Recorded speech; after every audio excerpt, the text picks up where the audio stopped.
Coming up tonight on the news at 6. Our goal is to do that, but as I said, we have to do it in an orderly way. What you need to know as Lewis and Clark Public Health prepares to begin Phase 1B of COVID-19 vaccinations. Plus, COVID-19 restrictions sideline a long-running Montana sled dog race.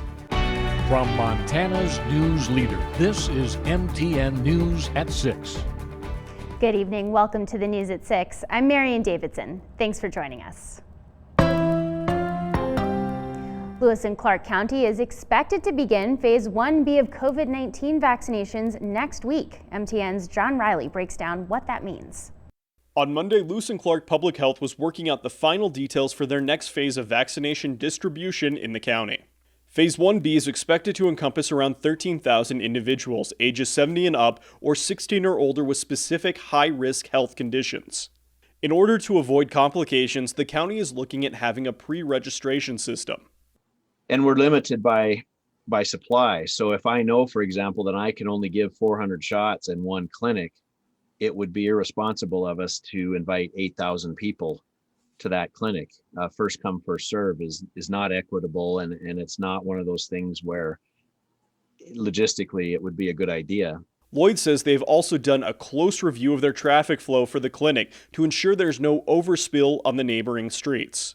Public Health says if phone messages and emails are any indication, they won't have any issues finding arms for the vaccination shots. They are the ones most vulnerable to the disease, and there is a large segment of them that absolutely want to get this vaccine as soon as possible. And our goal is to do that, but as I said, we have to do it in an orderly way. Pre-registration will also help Lewis and Clark County balance between the first Phase 1B shots and the second Phase 1A shots that are currently happening. More information about how to get signed up for the next phase of vaccination will be posted to the county's website and their social media as soon as it's finalized. Reporting in Helena, John Riley, MTN News. Now taking a look at the state's COVID-19 situation, Montana COVID-19 case numbers continue to hold steady. 630 new cases have been reported since last night, bringing the number of active cases in the state to just under 5,000. Now, the statewide death total is now 1,058 after 4 more deaths were reported since last night. Active hospitalizations have also held steady since yesterday and are just over 200. MTN uses a combination of state and local data to provide you with the most up-to-date numbers regarding COVID-19 in our state. And because of that, our numbers may differ from the state report. And organizers of one of Montana's longest running sled dog races says the event has been canceled for 2021. The Race to the Sky is held each February and is run between Lincoln and Sealy Lake. Organizers said on Facebook this morning the race was canceled due to COVID-19 restrictions, and they are looking forward to racing again in 2022. Race to the Sky started in 1986 as the Governor's Cup sled dog race. The race commemorates the Camp Rimini War Dog Reception and Training Center, which was set up in advance of the World War II invasion of Norway. It is also an Iditarod qualifier. All right, and now time for a look at the weather with Chief Meteorologist Curtis Grevenitz. Good evening, Curtis. Well, good evening, Mary. Good evening, everybody. That's a bummer that the race is canceled. And we've got a lot of snow now in the forecast towards the end of the month here. I know that snow conditions are a little thin out there, but this next storm, not much snow. It's really all about the wind. This is going to be truly a wicked wind. Look how much of the state, virtually all of Montana, under a high wind watch. We're already under a high wind warning here for the Rocky Mountain front through Cascade County into Judith Basin County, but powerful, annoying wind likely here for the entire state. Now, it's a little windy out there, places like Great Falls and the Rocky Mountain front right now. That wind will continue to ramp up through the day on Tuesday, but Wednesday is the real brutal windy day. Look how much of the state, you see that shade of purple here. We're talking speeds up to 50, 60, 70, maybe even 80 miles per hour. Remember a couple of Sundays ago, we had some real nasty wind? Well, deja vu all over again, so to speak. Plus an atmospheric river headed toward the Pacific Northwest. We'll talk about that wind that will huff and puff and try to blow your house down. And winter is on the way, so some snow and colder temperatures. More on the forecast coming up. All right, thanks for that, Curtis. Well, as more shocking images and accounts emerge from last week's siege on the Capitol, pressure is mounting to hold President Donald Trump accountable for his role in inciting the deadly violence. Today, back in the building where they were attacked by a pro-Trump mob, House Democrats formally introduced one article of impeachment, incitement of insurrection. It comes after Republicans sidelined a resolution calling on Vice President Mike Pence to replace the president under the 25th Amendment. House Speaker Nancy Pelosi says she has the votes to impeach, writing, quote, "The president's threat to America is urgent, and so too will be our action."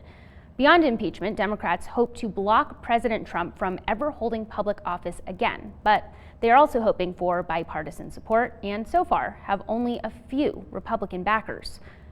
Montana's only representative in the House, Republican Matt Rosendale, strongly denounced the effort. Rosendale, sworn into office 8 days ago, said Democrats in Congress are making, quote, "false claims of a national crisis that requires Trump's removal from the presidency."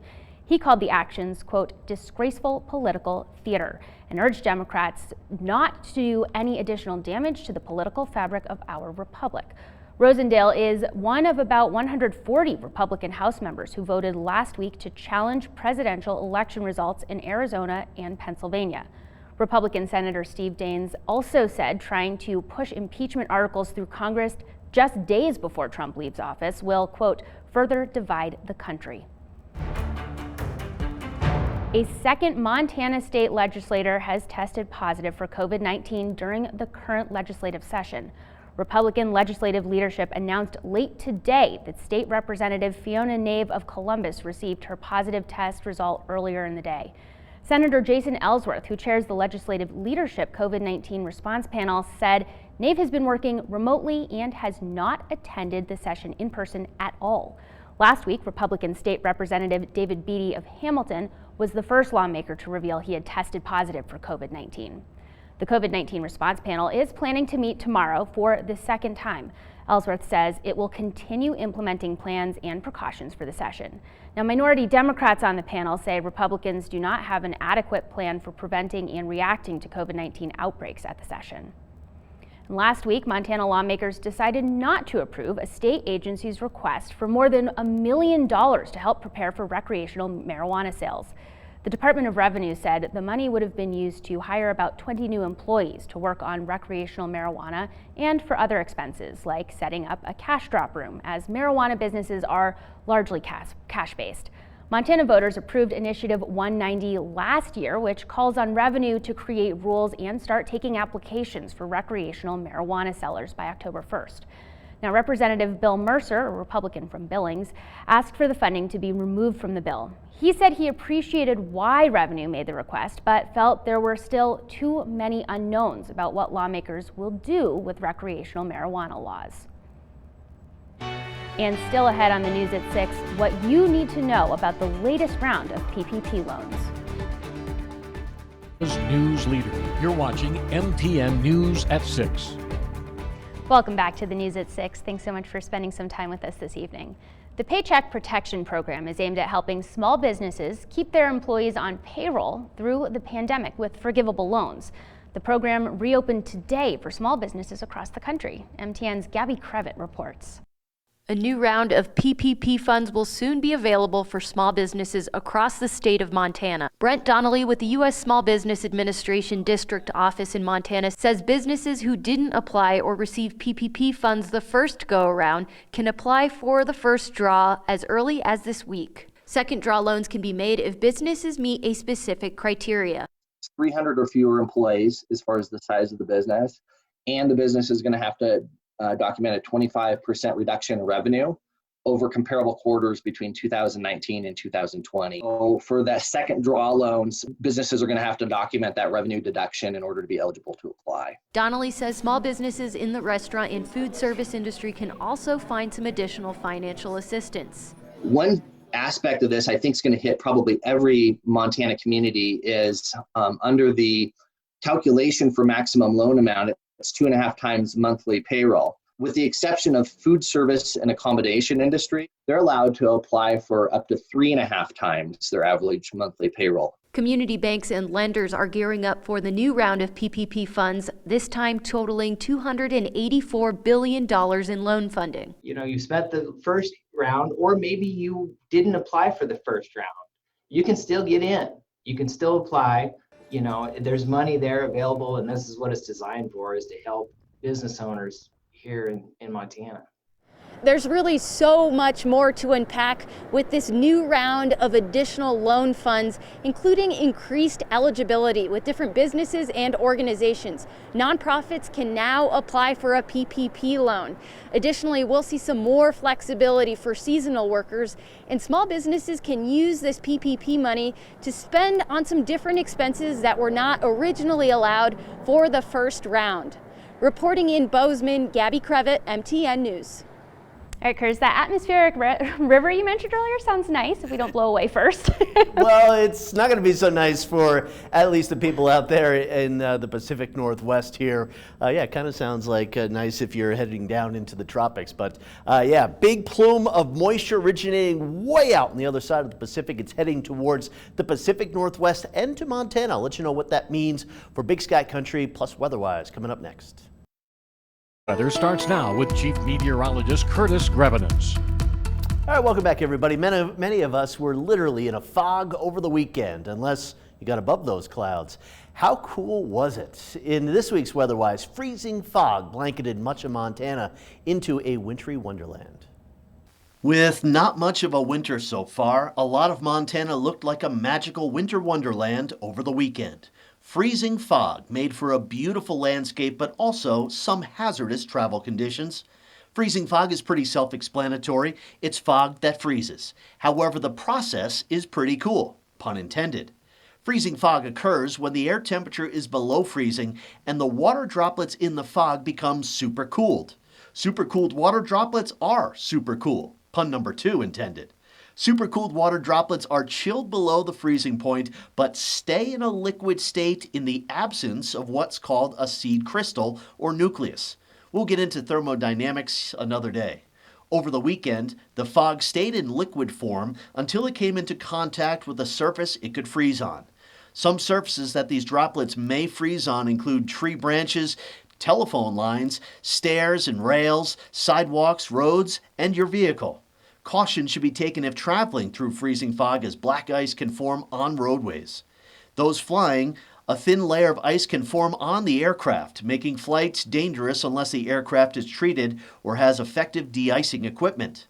Thanks to everyone that sent in great pictures of this weekend's freezing fog. And now you're a little more weather-wise. That was really neat, as long as you were above it, and then certainly it was neat when the fog dispersed and we saw the ice crystals on all the trees. Great Falls, a little freezing fog early on, but that changed yesterday. Certainly no freezing fog today with the wind increasing. And how about that sunset out there? 41 right now in Great Falls. Southwest winds already pretty strong, gusting up close to 40 miles per hour. And Helen, of course, locked in the fog, and we are inverted right now, 27 degrees. Of course, the inverted means the temperature profile is inverted. Light wind, and we will likely see light wind throughout the day tomorrow, so cool temperatures, and the air quality is moderate as well, not mixing out any of those fine particulates. But around the state, you can see the Western Valley locations, Bozeman, Helena, Butte, Dillon, even Missoula down below the freezing point here. Elsewhere, some milder Pacific air moving in, temperatures in the 30s and the 40s. And also, not a coincidence, but you got calm conditions, light wind, where we have those cooler temperatures, stronger wind, and we scour out really any of that cold air. On the radar, a little mix of some rain and snow moving in from the Pacific Northwest, but that atmospheric river is going to hit Washington and Oregon really, really hard. Talking feet and feet and feet of snow, inches and inches and inches, maybe as much as 6-7 inches of rain in coastal areas, flood warnings likely being issued, and also the possibility of landslides in the Pacific Northwest. And we've got a little system that worked through the south. If anybody watched the news over the weekend, you saw a little of that snow into parts of Texas, Louisiana, Arkansas, Tennessee, Alabama, and Mississippi once again. Back here in Montana, not much snow, at least anytime soon, east of the Continental Divide. This next storm is really more about the wind. Yes, you're looking at some snow in the lower elevations through tomorrow morning, but the snow levels will be rising west of the Continental Divide. East of the Continental Divide, really just looking at clouds and some wind for tomorrow, at least across the plains. The valley locations likely looking at calm conditions once again here, but through Tuesday, look at all that rain and mountain snow along and west of the Continental Divide. Getting into Wednesday, here comes the cold front right around the back edge of the precipitation. Look at all that rain and the snow. Some rain showers likely around Helena through the morning hours, maybe even Great Falls. But with this front going through, we'll see colder temperatures and then wicked, brutal wind throughout Wednesday afternoon and evening. One of those really kind of tough days to be outside, and also looking at some snow showers through Wednesday afternoon as the colder air moves in. So snowfall amounts, into the mountains we'll see significant snow, but even those snow levels likely rising up to 7,000 feet here. So mountain passes picking up rain eventually before going back to a little snow. Here's the forecast for tonight. Look at these temperatures. Mild night to windy night off of the Rocky Mountain front, barely below freezing out across the high line here. Central Montana, warm and pretty windy through the overnight hours. Inversions around the Helena area, keeping the temperatures a bit cooler. Here's the forecast for tomorrow. Here comes the storm. Look at the wind and the warmth near record highs for some areas. Helena warming up a little slower because of the inversion. Probably won't hit the 40s until late tomorrow evening. Wednesday, here comes the front, some rain showers going over to some snow showers, highs in the 40s and 50s early. Very, very powerful winds throughout the day on Wednesday. Think back to 2 Sundays ago, the type of wind that we had here, likely deja vu all over again. Here's the forecast for Thursday, still pretty windy, although it will be mostly sunny. Colder wind moving through, and then into Friday, a little disturbance with maybe a few snow showers, mainly into the mountains. But some changes are headed our way. Now we got to get through this windstorm coming through on Wednesday into Thursday. A little light snow, maybe a couple inches on Sunday, and really some bigger changes towards January 20th through the 23rd. Here for Great Falls, there you can see that wicked wind tomorrow and Wednesday, even into Thursday, a little light snow on Sunday. But winter is coming about a week after Martin Luther King Jr. Day. All right, thanks for that, Curtis. Coming up, a fire station in Great Falls is now set up to help pets after they've been involved in a fire. News Leader. You're watching MTN News at 6. Welcome back to the News at 6. Well, you already know Great Falls Fire Rescue already helps people, but now they're helping dogs and cats breathe easier after fires. Firefighters have oxygen masks made just for your furry friends. These masks are made to fit over the snout of dogs and cats to better provide supplemental oxygen after they've inhaled smoke and carbon monoxide from a fire. Now, they were recently used after firefighters rescued 5 cats from a structure fire. 2 of them were in pretty bad shape.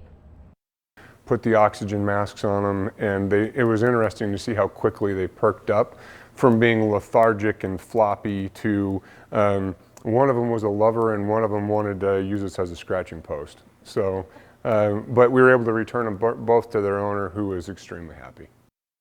Fire Station 1 has oxygen masks for pets on all 4 fire engines, as well as their ambulance and command vehicle. And all of it is thanks to a community member who saw the need and raised the money to pay for them. And we'll wrap things up here on the News at 6 when we come back. News Leader. You're watching MTN News at 6. Welcome back to the News at 6. President-elect Joe Biden will not be the only one getting some attention when he enters the White House this month. His rescue dog, Major, is being honored with his very own indauguration. The Delaware Humane Society and Pumpkin Pet Insurance are teaming up to host a virtual ceremony celebrating the nation's very first shelter dog to step into the role. Now, the Bidens adopted Major back in 2018, and while he is set to become the first shelter dog in the White House, he is not the first rescue dog in the White House. Before Major, there was Yuki, a mixed breed pup who was abandoned at a gas station and rescued by President Lyndon B. Johnson's daughter, Lucy. And President Bill Clinton had a family cat named Socks, who was also a rescue.